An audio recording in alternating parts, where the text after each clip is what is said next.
Bom, vamos falar sobre essa ligação, essa conversa hoje do presidente dos Estados Unidos, Joe Biden, conversou pelo telefone com o líder chinês Xi Jinping, pela primeira vez em 6 meses, em meio a uma grave turbulência global. Quem traz os destaques dessa ligação é a correspondente em Nova York, Mariana Jangiacomo. A conversa entre Biden e Xi Jinping terminou um tanto insossa. A ligação de 1 hora e 45 minutos buscou simplesmente manter a relação entre os países depois de inúmeros pontos baixos nos últimos anos. Não havia expectativa de nenhum acordo ou anúncio, mas em meio a tantas crises globais, a estabilidade entre duas das nações mais poderosas do mundo é colocada na mesa como uma das prioridades. A chamada telefônica abordou desde as guerras na Ucrânia e de Israel até o combate à produção de narcóticos e o programa nuclear da Coreia do Norte. Biden também abordou outro tema sensível, a proibição do TikTok nos Estados Unidos. O governo americano afirma ter deixado claro a Xi Jinping que as preocupações com o TikTok são assunto de segurança nacional. O projeto que pode proibir o aplicativo no país está no Congresso e a Casa Branca já disse que vê o avanço da medida com bons olhos. O projeto daria um prazo de cerca de 5 meses para que o TikTok seja vendido a outra empresa ou será proibido nos Estados Unidos. As alegações são de que a ByteDance, empresa chinesa dona do aplicativo, não tem como garantir a segurança dos dados dos usuários, o que a empresa nega. O projeto de lei foi aprovado de forma bipartidária na Câmara e agora segue para o Senado, onde o futuro é incerto. De acordo com a mídia estatal chinesa, Xi Jinping afirmou que os laços entre a China e os Estados Unidos estão começando a se estabilizar, mas alertou que os dois países poderiam cair em conflito. Isso porque, segundo Xi Jinping, os americanos criam riscos ao suprimir o comércio e o desenvolvimento tecnológico da China e ao adicionar sanções a empresas chinesas. De Nova York, Mariana Jangiacomo. Professor, o que me chamou a atenção na cobertura, dentre outros pontos, 1 hora e 45 de conversa, é o alerta, que o Xi Jinping teria feito, porque a gente não tem a gravação, obviamente, ao Biden de que os Estados Unidos, de que a relação começa a se estabilizar, mas que ao mesmo tempo ela pode cair em um conflito, em um confronto. Na sua visão, é uma conversa de quem sabe, de duas lideranças, as duas maiores lideranças, de quem sabe que não há um entendimento possível? Olha, Caio, é importante que haja esse tipo de conversa de alto nível, entre os presidentes das duas maiores potências do mundo, Nós vamos lembrar, e a gente sempre, para tentar compreender um pouco a atual situação, a gente busca fazer uma série de paralelos com aquilo que a gente tem de mais próximo ao que a gente está vendo acontecer hoje, que é o período da Guerra Fria, Durante a Guerra Fria, os momentos em que não houve uma conversa de alto nível entre os presidentes americanos e os líderes soviéticos foram momentos muito ruins de tensão da Guerra Fria, Tanto os Estados Unidos quanto a União Soviética retomaram contatos de alto nível após o momento de maior tensão da Guerra Fria, que foi a chamada crise dos mísseis cubanos no início da década de 60. Isso mostrou aqueles dois países que estavam em competição, que eram adversários, que era, apesar de serem adversários, necessário que eles tivessem algum grau de cooperação. Eu acho que é mais ou menos isso que nós estamos vendo acontecer hoje. A necessidade não interessa para a China, assim como não interessa para os Estados Unidos um confronto entre os dois países. A situação de competição estratégica é uma situação que é dada pela própria estrutura do sistema internacional, Nós temos aqui um país que é a potência dominante do sistema internacional e uma potência em ascensão. Sempre que isso acontece, nós temos atritos. Então, isso é um dado estrutural do sistema que a gente vai observar. Isso não impede que os dois líderes entrem em diálogos, que é importante que eles entrem nesses diálogos para, de alguma forma, gerenciar esta competição estratégica. Ô Lorival, acho que basicamente o que o professor coloca é que a conversa, ainda que tensa, ela é positiva. Positivo que ela aconteça. É por aí? Exatamente. O grande fato da conversa é a conversa em si. Eu elenquei aqui alguns dos temas. Interferência nas eleições americanas. O Biden pediu explicitamente que a China não interfira, como fez em 2016, junto com a Rússia e Israel. Nunca se fala, mas Israel também participou dessa interferência. E aí o Xi Jinping fez esse compromisso de não interferir em favor do Donald Trump, A China deseja que o Donald Trump se eleja porque o Trump ele faz muita espuma, muito barulho, mas ele não é tão substancial no confronto com a China quanto o Joe Biden, que, por exemplo, aprovou as sanções que tolhem o acesso da China à tecnologia de ponta para semicondutores e que realmente dificulta, e a China diz isso, o Xi Jinping repetiu isso hoje, dificulta o desenvolvimento tecnológico chinês.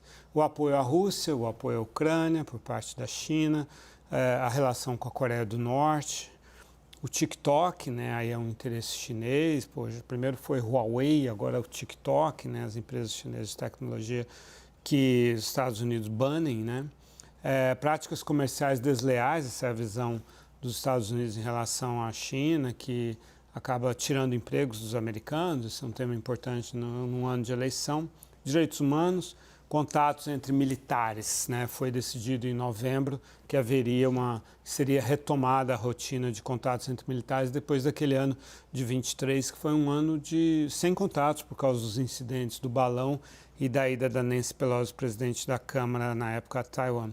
Mudança climática, agora vamos à agenda positiva, convergente. Mudança climática, controle da produção de fentanil. Há uma epidemia de fentanil, os insumos vêm da China. Fentanil é uma droga que o motivo que causa mais mortes entre adultos nos Estados Unidos. Que eles já haviam conversado no último encontro, né? Sobre esse assunto. Sim.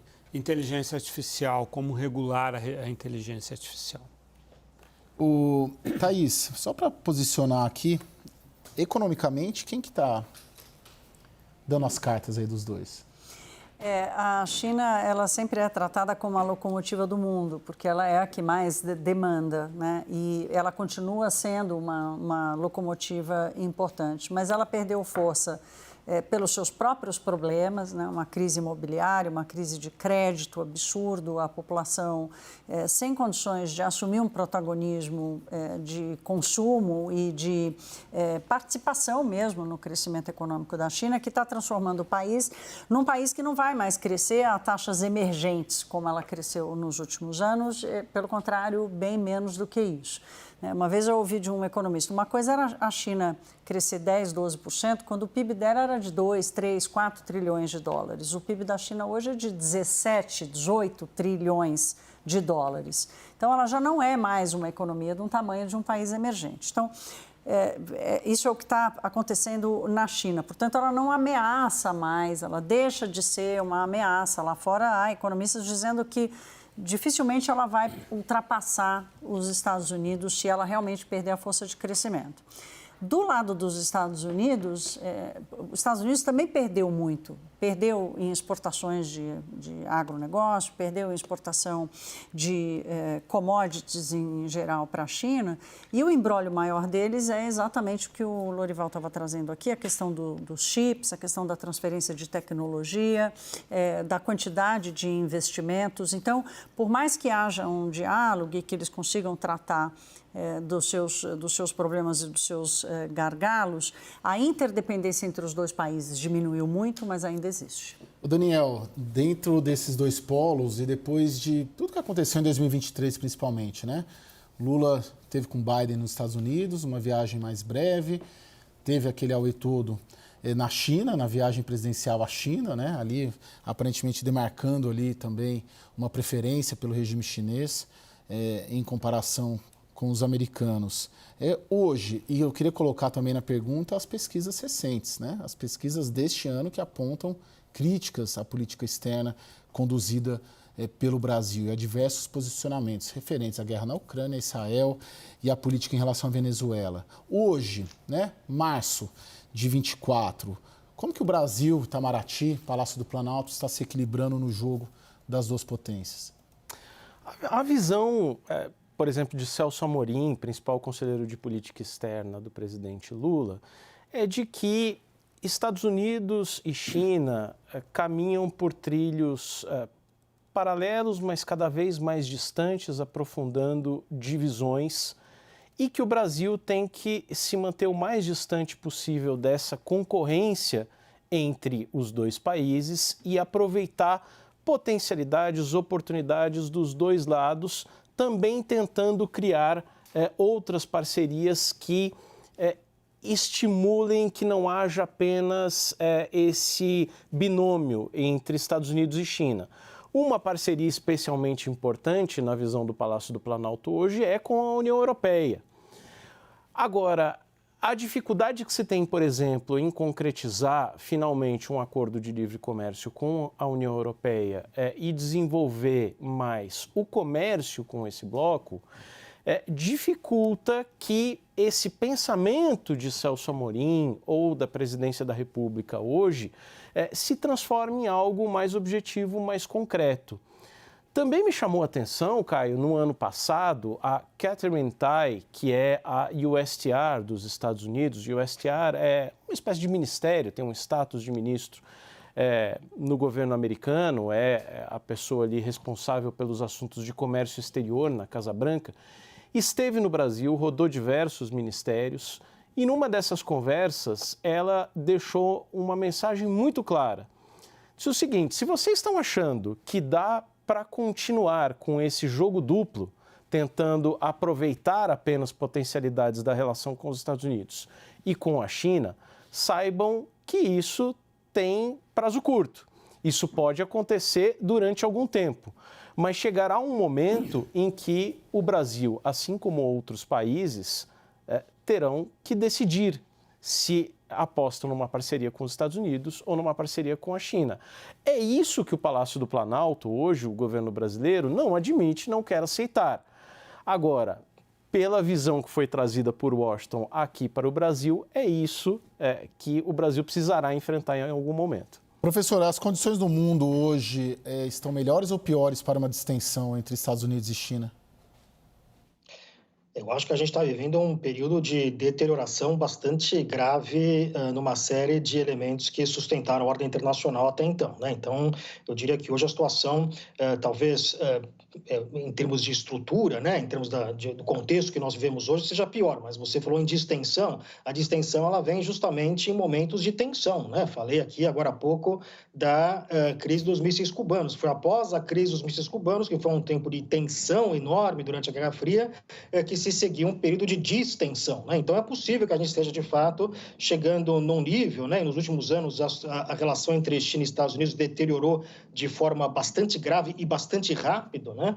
Que talvez seja justamente a conclusão dos presidentes necessária uma certa distensão. A gente não pode esquecer que ao falar de relação, né? Estamos falando aqui do jogo das grandes potências, né? Estados Unidos e China, nós temos que mencionar aqui um terceiro elemento que é a Rússia, né? Tem uma relação triangular aqui que está acontecendo, né? A relação da China com os Estados Unidos, dos Estados Unidos com a China, não pode ser compreendida sem alguma referência à relação desses dois países com a Rússia, né? A presença da Rússia. A China, nesse momento, ela é o país que tem uma maior flexibilidade, digamos assim, né? A relação entre Rússia e Estados Unidos, ela está numa situação muito cristalizada do ponto de vista negativo, né? Formou-se aí, após a invasão à Ucrânia, a consolidação de blocos, né? O bloco ocidental, Estados Unidos e Europa, e a Rússia muito descolada deste bloco, né? Então, não há muita flexibilidade nesse alinhamento entre Rússia e Estados Unidos. Quem tem a flexibilidade nas mãos, nesse momento, é a China. Então, a China se aproveita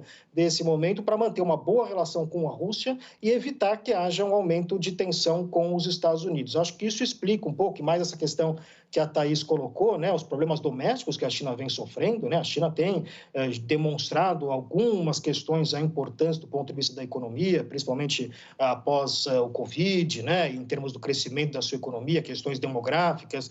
Então, o raciocínio estratégico da China me parece que é o de se equilibrar entre uma relação entre Rússia e Estados Unidos, similar. De novo, me desculpe aqui a referência constante ao período da Guerra Fria, mas é a referência que temos, né? Similar ao papel que os Estados Unidos cumpriu naquele momento quando fez essa triangulação entre União Soviética e China, né? Hoje a China faz esse papel, no meu ponto de vista.